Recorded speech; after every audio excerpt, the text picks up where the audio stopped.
Assalamualaikum warahmatullahi wabarakatuh. Alhamdulillah wassalatu wassalamu ala rasulillah wa ala alihi washabihi ajmain amma ba'du. Gimana kabarnya anak-anak kelas 4A dan kelas 4B? Semoga dalam keadaan sehat selalu. Kita lanjutkan pembelajaran tematik. Hari ini kita akan bahas yaitu tentang sikap-sikap yang harus dimiliki oleh pekerja ya. Seperti kita ketahui bersama bahwa di tema 4 ini kita banyak membahas tentang mengenal berbagai jenis pekerjaan. Nah, sebagai pekerja kita tuh harus memiliki sifat dan sikap ya, gimana kita menjadi seorang pekerja. Kita akan bacakan, Bapak akan bacakan, kalian juga boleh sambil buka bukunya halaman 31. Jadi kalau misalnya agar kita itu bersemangat kerja, kita harus memiliki sikap-sikap yang nanti Bapak bacakan ya di bawah ini. Yang pertama adalah sikap yang harus dimiliki oleh seorang pekerja, yaitu yang pertama adalah jujur. Nah, orang yang memiliki semangat kerja, dia akan bersikap jujur. Jujur adalah berkata dan berbuat dengan tulus dan apa adanya, tidak bohong ya, tidak diada-ada dan tidak juga merugikan orang lain. Karena kalau misalnya orang bohong itu biasanya bisa merugikan orang lain atau juga bisa merugikan diri dia sendiri. Kalau misalnya kita bisa jujur, kita itu bisa dipercaya sama orang, ya.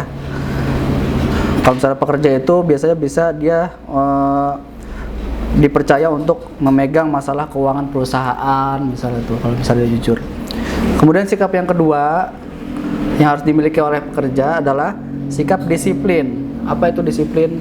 Disiplin itu dia berusaha untuk mengikuti peraturan yang ada di perusahaan. Misalnya datang tepat waktu, memakai seragam.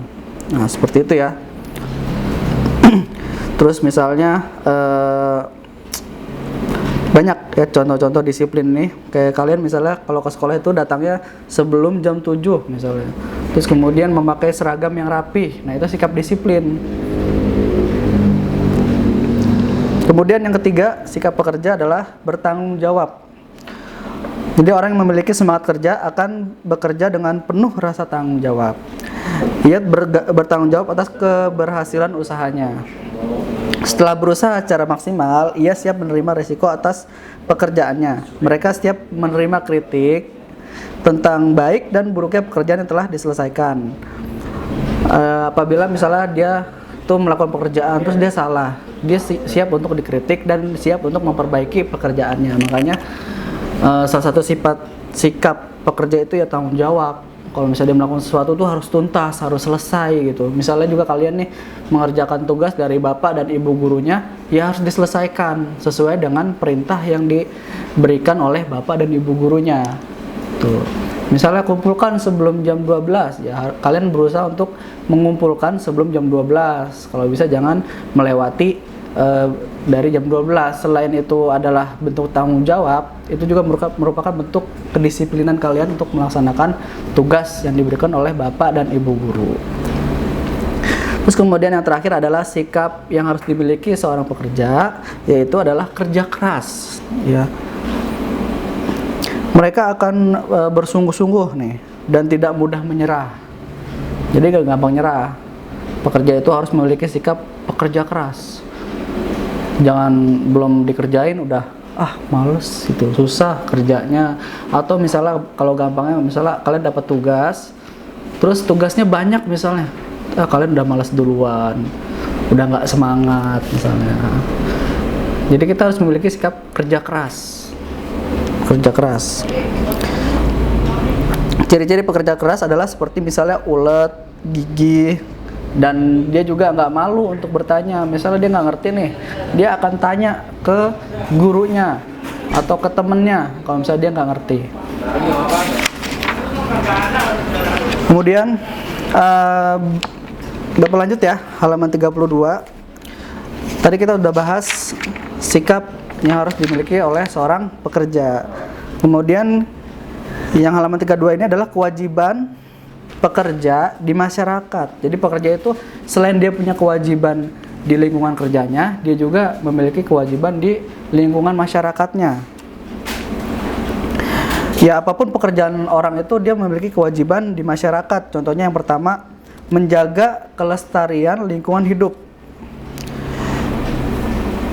Banyak nih contohnya disebutkan ya, misalnya tidak merusak ekosistem laut dengan cara menangkap ikan dengan bom misalnya. Kan banyak tuh biasanya nelayan tuh menangkap ikan pakai bom. Memang itu lebih gampang, cuma bisa merusak ekosistem atau merusak makhluk-makhluk lain yang ada di laut. Misalnya terumbu karangnya jadi rusak, jadi nggak indah lagi. Yang tadinya bagus jadi nggak bagus karena sudah hancur sama bom. Kemudian itu ya, misalnya juga menangkap ikan dengan racun, dengan listrik. Banyak nih contoh-contoh yang tidak baik. Kemudian yang kedua, patuh kepada hukum dan aturan yang berlaku. Ya, kita tuh harus mentaati peraturan-peraturan yang ada di masyarakat atau yang ditetapkan oleh pemerintah. Misalnya contohnya, kalau kita berkendaraan, kita harus pakai helm. Terus kalau pandemi kayak gini, kalau keluar harus pakai masker. Ya, itu adalah aturan dari pemerintah dan dari masyarakat. Kita pakai masker, kemudian kita ketika di luar kita menjaga jarak, seperti itu ya. Rajin mencuci tangan, nah itu adalah aturan-aturan yang ada di masyarakat. Kemudian yang ketiga adalah menjaga keselamatan diri sendiri, fasilitas perusahaan, dan orang lain. Nah, itu kewajiban pekerja. Misalnya kayak contohnya kalau di PT itu atau di pabrik ya, biasanya pekerja itu ada alat-alat keselamatan diri. Misalnya seperti helm, terus kemudian sarung tangan, sepatu safety. Nah, itu perlu dijaga agar atau dipakai agar keselamatan dirinya terjaga. Seperti itu ya. Oke, baik, itu saja mungkin yang Bapak dapat sampaikan, yaitu tentang sikap yang harus dimiliki oleh seorang pekerja dan kewajiban yang harus dilakukan oleh pekerja di lingkungan masyarakatnya. Terima kasih.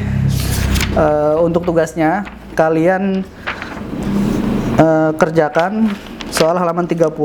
Sebelumnya kalian baca dulu halaman 29 tentang kisah tupai dan kelinci pemalas. Nah, itu bagus banget ceritanya, harus kalian baca.